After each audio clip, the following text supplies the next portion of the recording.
ઉભારો પેલા આ વાંચી લ્યો. અજય બ્રહ્મભટ્ટ સાહેબે કંઈક લખ્યું છે. તારીખ 4 એપ્રિલથી લઈ 10 એપ્રિલ સુધી ચૂંટણી પ્રક્રિયામાં વ્યસ્ત હોવાથી આપનો કોલ લઈ શકીશ નહીં, તો યોગ્ય સમયે વાત કરશું. સહકાર બદલ આભાર.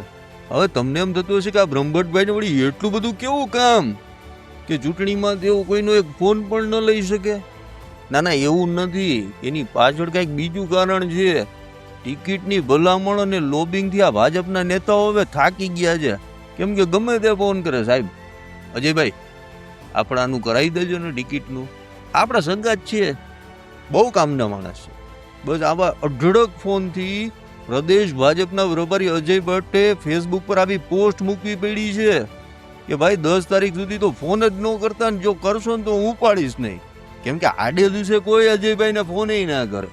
પણ ચૂંટણી જેવી નજીક આવીને અજય બ્રહ્મભટ્ટભાઈને ફોન કરે ને લોબિંગ કરે ને આપણી ટિકિટનું કાંઈક કરાવજો ને આ કામ થઈ જશે ને પેલું થઈ જશે ને ફલાણું ને ઢીકણું ને અઢળક ફોન આવે.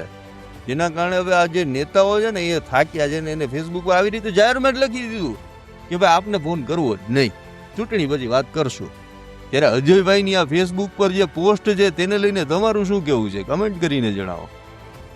હજુ સુધી તમે અમારી ચેનલને સબસ્ક્રાઇબ નથી કરી તો અત્યારે જ ન્યૂઝરૂમ ગુજરાતને સબસ્ક્રાઇબ કરો, ફેસબુક અને ઇન્સ્ટાગ્રામ પર ફોલો કરો.